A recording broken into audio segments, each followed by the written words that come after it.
वदाम्य पुरयेनामिषामग्निर्मानुषीणाम् तूर्णे रथः सदा नवः ॐ सवान् विश्वाय भिजुजः क्रतुर्देवानाममृक्तः अग्निस्तु विश्वस्तमः ॐ अभिप्रयांसि वाहसा दाश्वामश्नोति मरुतः स्वयमुपावकशोचिषः ॐ परिविश्वानि सुहिताग्नेरश्यामन्महे विप्रासो जातवेदसः।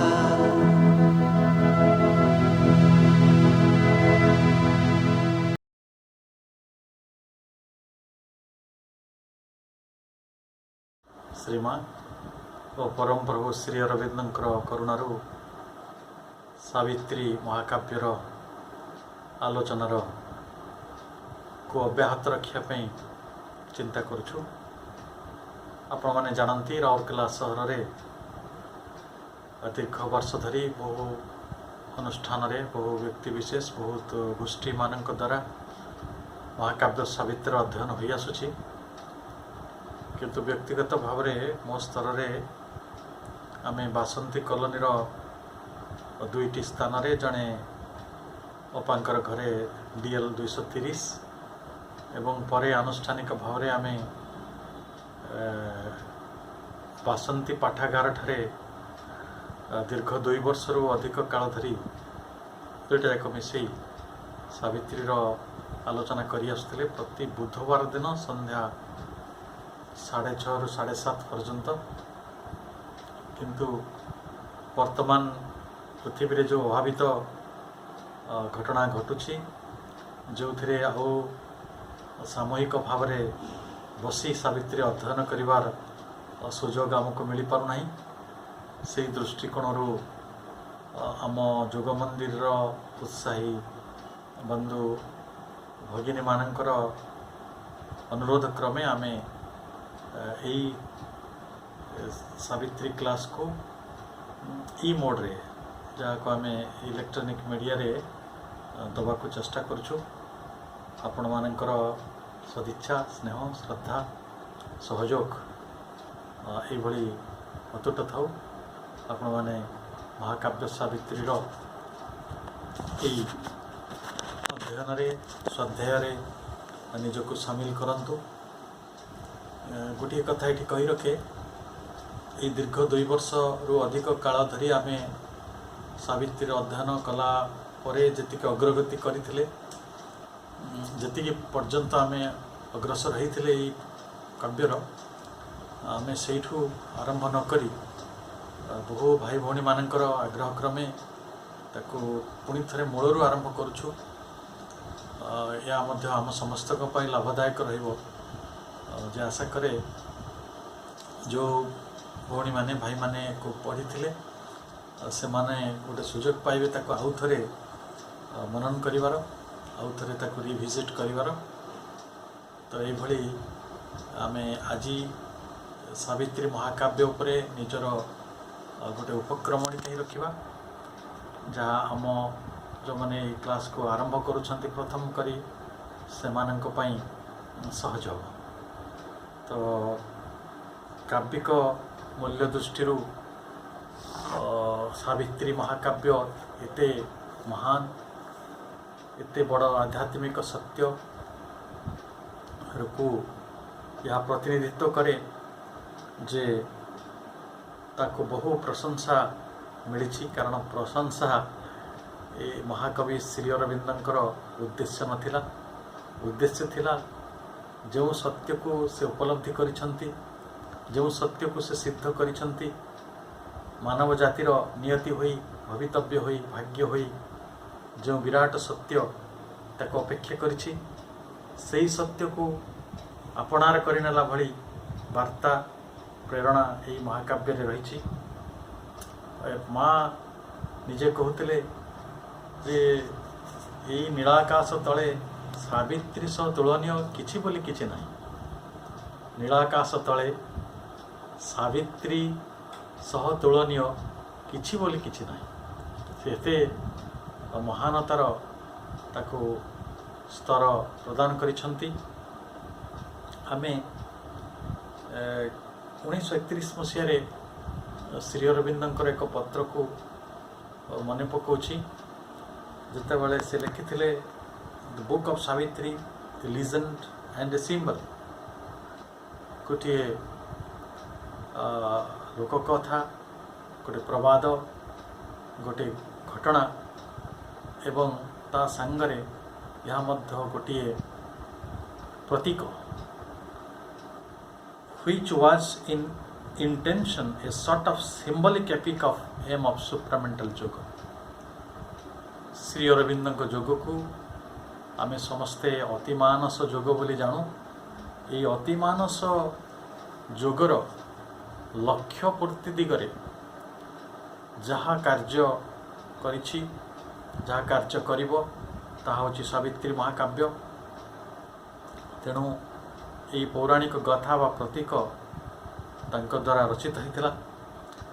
आमे समस्ते जानू जे पाखापाखि 24,000 पंक्ति जहाँ एक प्रकृत पक्षरे 23,800 पंक्ति रे इंग्राजी भाषार यह हूँ सबुठारु एक विशाल महाकाव्य एपिक।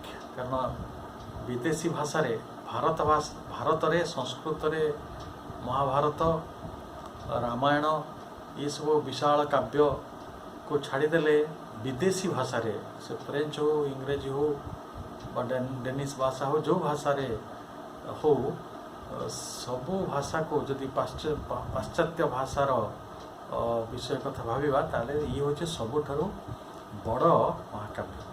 ताहा मध्य एई महाकाव्यर सबुठारु बड़ उपलब्धि नुहे। बड़ उपलब्धिटी है जे ये सावित्रीटी काव्यटी गोटे महारहस्यर गंताघर मो हिसाब रे ये गोटे गभीर रु गभीर समुद्र गोटे नीलाकाश मध्य। कारण आमे ता भितर जेते खोजिबा सेते पाइबा। तेणु सावित्री को मन रो आधार रे आम मानसी बुद्धिर आधार रे बुझी पारिबा नाही। आउ सेतिपई ताकू न बुझीबाकू बुद्धिर मानसी बुद्धिर आधार रे ताकू न बुझिया पई माँ सबले कहूतिले।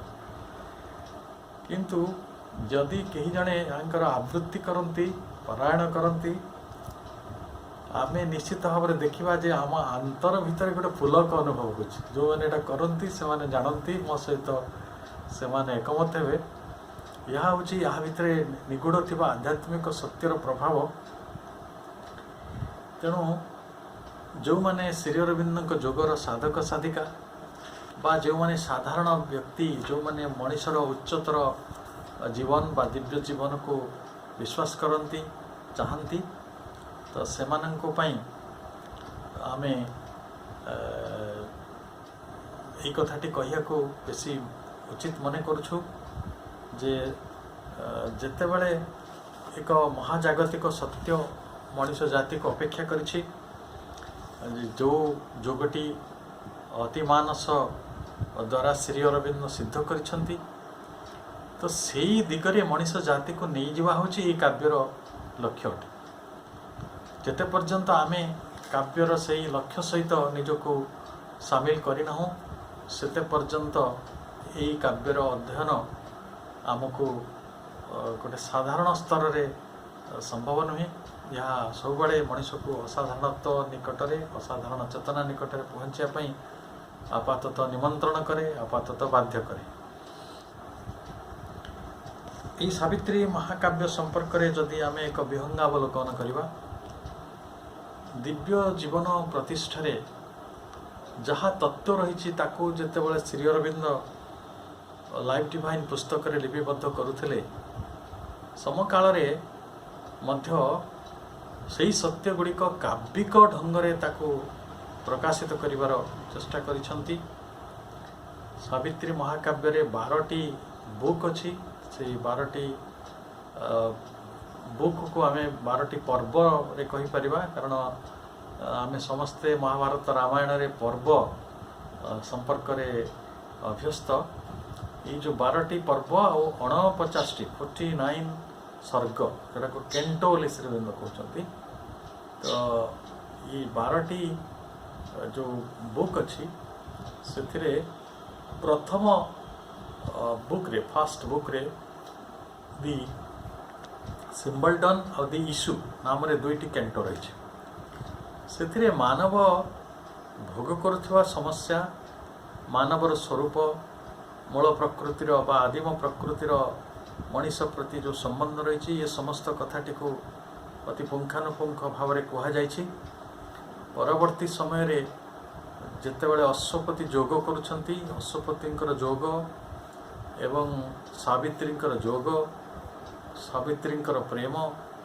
एवं मृत्यु संपर्क रे विश्लेषण प्रकृत रे ये महाकाव्य को एते आकर्षणीय करिछि जे आमे यहाँ प्रेम और मृत्युर महाकाव्य बोली जानू जे जो माने ये काव्य को पढ़िबे जानिबे बुझिबे आदर करिवे से मानंकु मनुष्य जीवनर समस्त मूल समस्या मनीष जीवनर तार आवश्यकता मनुष्य जीवनर लक्ष्य मनुष्य जीवनर निजस्व जीवन बंचिबार कला जीवन बंचिबार विज्ञान निजर प्रेम निजर मृत्यु ये समस्त संपर्क रे ज्ञान हवा संगे संगे आनंद और अमरत्व आड़ को नहीं जबार जो विशाल सामर्थ्य रही काव्यर सी आपण मान निश्चित भाव में मोहित कर सी सावित्री अखिल ब्रह्मांडर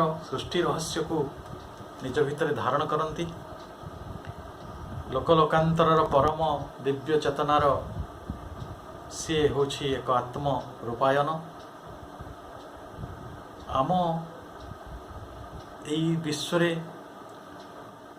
जो गोपन निवर्तन चली जो प्रकाश्य विवर्तन जो शाश्वत लीला रही जहाँ होछि एक आध्यात्मिक रहस्य सी सब कथा को ये पृथ्वीर भूमि रे तार जो प्रतिफलन होछि तार जो गतिविधि चली ये समस्त कथा गुड़िक किभली भाव में उपस्थापित हो पारिबो मानव चेतनार जो क्रम उत्तरण सब होछि आम जीवनर जो समस्या सब रही तार जो समाधानर नानाविध सूत्र ये समस्त को नहीं सावित्री महाकाव्य गर्भित और शब्दायित माँ सावित्री संपर्क में आउरी एक चूड़ांत कथा कहते से कहते Savitri is the supreme revelation of Sri Aurobindo's vision Sri अरविंदंकर जो प्रज्ञा दृष्टि थिला श्री अरविंदंकर मानव संपर्क रे जो सृष्टि संपर्क रे जो विश्व संपर्क रे जो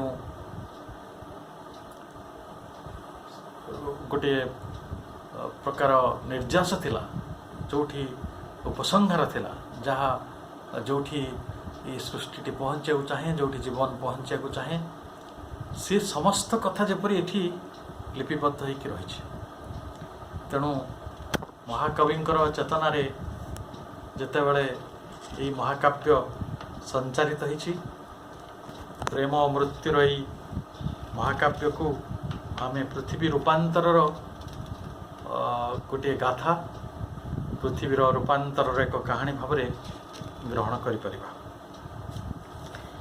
सबुठुरु गुरुत्वपूर्ण कथाटी है जे प्रथम सर्गटी को बा जोड़ा आम कहूँ द बुक 1 सेठी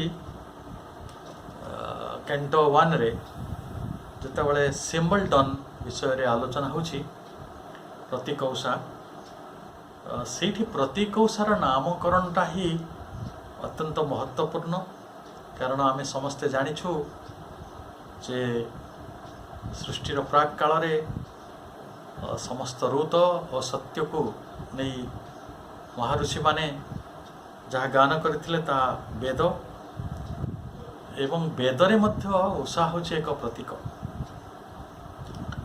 उषार प्रतीकात्मक चेतना हला गोटे निराशार अंधकार भितर एक आशार जन्म, गोटे नूतन चेतनार आविर्भाव, गोटे नूतन संभावनार अभ्युदय, गोटे मृत्यु भितर अमरत्वर उदय, विषाद भितर आनंदर उदय। जेतेबेले अग्नि सूर्य रात्रि दिवस आलोक ये समस्त कथा को सावित्री महाकाव्य रे बहु समय रे प्रतीक भाव रे व्यवहार करा जायछि। ई प्रतीक गुड़िक आध्यात्मिक और मनस्तात्विक दृष्टिकोण खूब गुरुत्वपूर्ण एवं आमे केवल सेतिक नुहे, से फूल नुहे कि चढ़ई नुहे कि कौन सी धातु नुहे कि गोटे गछ नुहे कि कौन सी शक्ति नुहे, बरं श्री अरविंद चरित्र गुड़ी को एठारे प्रतीक भाव रे व्यवहार करिसंती। अश्वपति होचंदी द जोग of king, the king of जोग। तेणु अश्वपति जो चरित्रर प्रतीक, सत्यवान जो तत्वर प्रतीक, सावित्री जो तत्वर प्रतीक, ताही गुरुत्वपूर्ण। कारण आधुनिक कवितार परिप्रेक्षी जदि सावित्री को बुझिया को समालोचक माने चेष्टा करुथांती ताहले एठी सबुठारु बड़ कथाटी होची आधुनिक कवितार मेटाफर, आर्किटाइप, तार चित्रकल्प, ये सब कथा को जदि देखा जिवो ताहले सावित्री महाकाव्य एक उत्तीर्ण काव्य जो थिरे अति चमत्कार भाव रे आध्यात्मिक सत्य को, आध्यात्मिक रहस्य को उपस्थापित करा जाई पारिछि एवं ता चिरदिन मनुष्य जाति पाई आकर्षणीय होई रहिबो। तेणु आमे जदि सावित्री महाकाव्य रे वार्ताटी संपर्क रे संपूर्ण कहवा को चाहिबा ताले ताई भଳି पो जे मनुष्य निज शक्ति और साधना बल रे दिने देवत्व प्राप्त करिवो, एई जीवन दिव्य जीवन होई उठिबो। एई भଳି आशा को समुज्ज्वल करिया पई श्री अरविंदଙ୍କ प्रणीत जोगटी होची पूर्णांग जोग। से पूर्णांग जोगर उद्देश्य है मानवर निम्न प्रकृति गुड़ी को परिवर्तन करी ताको देवतुल्य आसनर अधिकारी करिबा। तेणु ईश्वरंकर दूत रूपे मनुष्य को शिक्षा और सतमार्ग प्रदर्शन करिया पई जेभଳି अवतार माने देवतार दूत ही आसी थांती, श्री अरविंद से भली दूत ही आसीथिले एवं बहु समय रे श्री अरविंद सावित्री को मध्य से भली एक आध्यात्मिक दूतर मान्यता प्रदान करिसंती जे मनुष्य जाति को अमरत्वर कथा कहवाक आसीथिले। एवं श्री अरविंद जड़े साधक भाव में 40 वर्ष धरी गोटे स्थान रे रही साधनार जो निगूढ़ साधनार जो गभीर स्तर को जाइथिले, तांको जो आध्यात्मिक ज्ञान मिलिथिला, जो अनुभूति मिलिथिला बा साधनार पथ को से जो बाटरे खोजी पाइथिले ताको ही से सावित्री महाकाव्य रे समस्तଙ୍କ ପାଇଁ खोली धरिछंती। कारण साधारण मनीष जो माने जुग जुग धरी जीवन जीवन धरी मृत्युर कराल आवर्त मध्य पतित हुई हुई मृत्यु सहित अभ्यस्त हो गले एवं मृत्यु को आम जीवन रे एक साधारण अंग भाव स्वीकार करने, जंत्रणा गुड़ी को जीवनर अंग भाव ग्रहण करने, ता सहित अभ्यस्त हो गले। सेमानंक पई अमरत्वर, सेमानंक पई आनंदमय अस्तित्वर स्वप्न देखिबा एक बारे असंभव। यही गोटे असंभव को संभव करिया पई प्रतीक उषारे श्री अरविंद प्रथमे वार्ता कले जे गोटे ऊर्ध्वारोहण जोग रही अश्वपतिंकर द जोग ऑफ एसेंट एवं सावित्रींकर जो जोग ऑफ डिसेंट इज होइछि पूर्ण जोगर दुईटी चूड़ांत रहस्यपूर्ण कथा से जोग को से तीन पर्याय आलोचना करिसंती। आध्यात्मिक क्षेत्र में आत्म परिपूर्णता मनुष्य को किभली ऊर्ध्वायित करे देवत्व दिगरे अग्रगति कराए यही समस्त कथा कहुई। तेणु अश्वपति थिले मानव जातिर गोटे आदिपुरुष जे तार समस्या को जानी थिले एवं तार समस्यार समाधान रूपे निजर तपस्या बल आलोक कन्या सावित्री को धरापृष्ठ को आनी जी जगतर नुआ कथाटे कहे नुआ आशार संचार करेंगे नुआ स्वप्नटे देवे मनीषर जड़ जीवन को भांगी ताकू चेतनार दिगरे प्रवाहित कर नहीं जावाई एक संकल्प प्रेरणा प्रस्तुत करेंगे।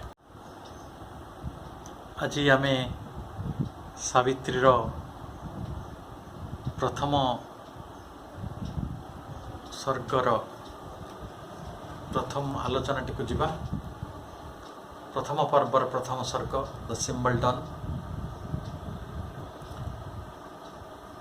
प्रतीक उषार रचना काल श्री अरविंद जेतेबेले बरदारे थिले सेतेबेले आरंभ होइथिला बोली कहा जायछि, किंतु तार कौनसी प्रमाण मिल पारि नाही।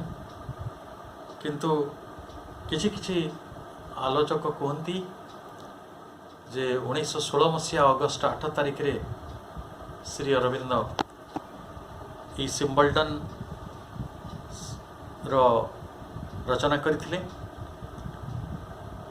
आर्य पत्रिका रे सेतेबेल को दिव्य जीवन ग्रंथ प्रकाशित होता एवं दि नॉट ऑफ मैटर जड़र गंठी सेतेबेले प्रकाशित होता। कई कई समालोचक कहती जे दि नॉट ऑफ मैटर रो कथा वस्तु एवं ये प्रतीक उषार काव्य वस्तु मध्य एक समानता रही। आमे जेतेबेले यही प्रथम पर्व प्रथम सर्ग प्रतीक उषा को जाऊँ, यह सब एक अर्थपूर्ण प्रारंभ, यह एक घोषणा। तेणु जेतेबेले वेदरे उषार वर्णना हला सेतेबेले कहा जाउथिला जे गोटे महारात्रि हुए तो थिला। से महारात्रिटी प्रथमे जब पाई प्रथम करी नुआ आलोक आसी आउ से आलोक केते अर्थ बहन करिथिबो, केते महिमारे से मंडित होइथिबो, केते नूतनतारे से पल्लवित होइथिबो। ये हूँ गोटे चिंतार कथा। सावित्रीर प्रथम धाड़ीटी सावित्रीर प्रथम धाड़ीटी यही it was the hour before the gods awake. देवगणंकर जागरणर पूर्व घड़ी। Across the path of the divine event विश्व संगठनर पथरे गोटे ये गोटे घटना इवेंट।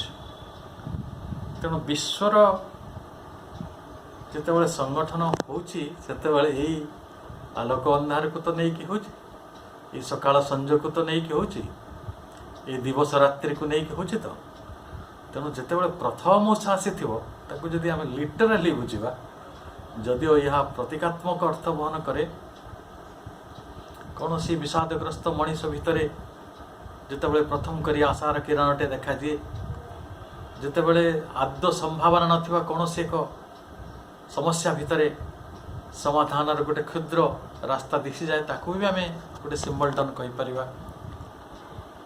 କିନ୍ତୁ ଏଇ ଯେଉଁ ଉଷାର କଥା କୁହାଯାଇଛି, ଏ ଉଷାଟି ହେଲା ଗୋଟେ ଅତି ଅଭାବିତ ଘଟଣାର ପୃଷ୍ଠଭୂମିରେ ଏଇ ଉଷାର ପରିକଳ୍ପନା।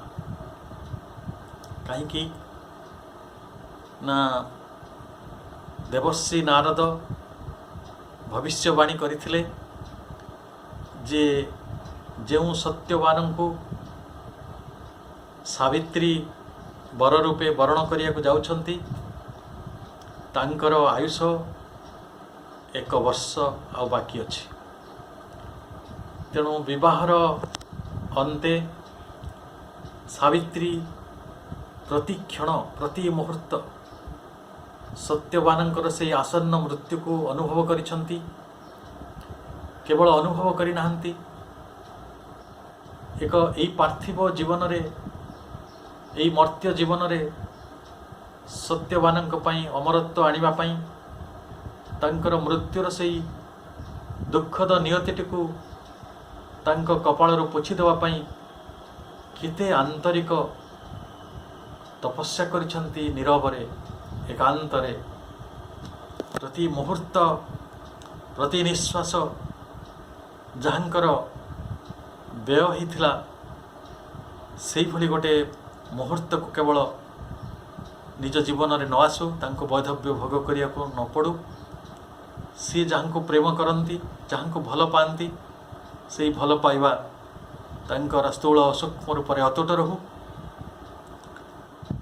ଏଇ ଯେଉଁ ସକାଳ ପ୍ରତୀକ ଉଷାର ଯେଉଁ ପ୍ରଥମ ସକାଳଟି କଥା କୁହାଯାଉଛି, ପ୍ରଥମ ଆଲୋକର କଥା କୁହାଯାଉଛି, ଇଏ ହେଉଛି ସେଇ ବର୍ଷ ପୂରଣର ଯେଉଁଦିନ ସତ୍ୟବାନଙ୍କର ମୃତ୍ୟୁ ହେବାର ଯୋଗ ରହିଛି, ସେଇ ଦିନର ସକାଳର କଥା। କିନ୍ତୁ କବି ତାଙ୍କର ଅସୀମ ଜ୍ଞାନ ଓ କୌଶଳକୁ, କାବ୍ୟିକ ଚତୁରୀକୁ ବ୍ୟବହାର କରି ତାକୁ ସୃଷ୍ଟିର ପ୍ରଥମ ସକାଳ ସହିତ ଯୋଡ଼ି ଦେଇଛନ୍ତି, ସୃଷ୍ଟି ଆଦ୍ୟ ସୃଷ୍ଟିର ପ୍ରଥମ ସକାଳ ସହିତ। ସେଥିପାଇଁ ସେ କହୁଛନ୍ତି, it was the hour before the gods awake. ଦେବତାମାନେ ଯେବେ ଜାଗି ନଥିଲେ, ଦେବତାମାନେ ଯେବେ ଜାଣିନଥିଲେ ଯେ ଗୋଟେ ସକାଳ ଆସିବ, ଗୋଟେ ଆଲୋକ ଆସିବ, ସେମାନେ ବି ତାଙ୍କ ଜଡ଼ତ୍ୱ ଭିତରେ ଶୋଇ ପଡ଼ିଥିଲେ, ଗୋଟେ ସ୍ଲମ୍ବର ଭିତରେ, ମହାନିଦ୍ରା ଭିତରେ, ଅଚେତନତା ଭିତରେ ସମସ୍ତେ ମୁହ୍ୟମାନ। ଏଇଭଳି ଗୋଟେ ଅବସ୍ଥାରେ ପୃଥିବୀରେ ଏକ ବିରାଟ ଘଟଣା ଘଟୁଛି, ଡିଭାଇନ୍ ଇଭେଣ୍ଟ। ଏ ସକାଳ ଗୋଟେ ଡିଭାଇନ୍ ଇଭେଣ୍ଟ। କେଉଁଠି ନା ଏକ୍ରସ୍ ଦ ପାଥ୍। ଏ ଜଗତରେ ଯେତେ ଘଟଣା ଘଟେ, ଏ ସବୁଗୁଡ଼ିକ ବିନା ଉଦ୍ଦେଶ୍ୟରେ ଘଟେ ନାହିଁ, ବିଭୁଙ୍କର ବିନା ଅନୁମୋଦନରେ ଘଟେ ନାହିଁ, ବିଭୁଙ୍କର ନ ଜାଣିବାରେ ଘଟେ ନାହିଁ। ତେଣୁ ଯେତେବେଳେ ସିଏ ଜାଣନ୍ତି ଯେ ଏଇଭଳି ସକାଳ ଆସୁଛି, ଏଇଭଳି ସମ୍ଭାବନା ଆସୁଛି, ଏଇଭଳି ଆଶାର ସମୟଟିଏ ଆମକୁ ଅପେକ୍ଷା କରିଛି, the huge forwarding mind of night alone in her unlit temple of eternity. ଏଇଠି ଫରୱାର୍ଡିଂ ନାଇଟ୍, ଏଇଟାକୁ ଅତି ଗୁରୁତ୍ୱ ଦିଆଯାଇଛି। ଫରୱାର୍ଡିଂ ନାଇଟ୍ ହେଲା ଯେଉଁ ରାତିଟି ଅସ୍ୱୀକାର କରେ, ଯେଉଁ ରାତି ଚାହେଁ ନାହିଁ ଯେ କିଛି ପରିବର୍ତ୍ତନ ଆସୁ, ଯେ ନିଜେ ତା ଭିତରେ କୁଣ୍ଠାଇ ନାହିଁ। ବହୁବାର ମୁଁ କହେ, ବୈକୁଣ୍ଠ କହିଲେ ଯେଉଁଠି କିଛି କୁଣ୍ଠା ନାହିଁ ତାହା ହିଁ ସ୍ୱର୍ଗ। ତେଣୁ ଯେଉଁଠି କୁଣ୍ଠା ଅଛି, ଯେଉଁଠି ଅସ୍ୱୀକାର ଅଛି, ଯେଉଁଠି ଗଣ୍ଠି ପଡ଼ିଛି, ଫରୱାର୍ଡିଂ ସେ ଗୋଟେ ଅସ୍ୱୀକାରର ରାତ୍ରି।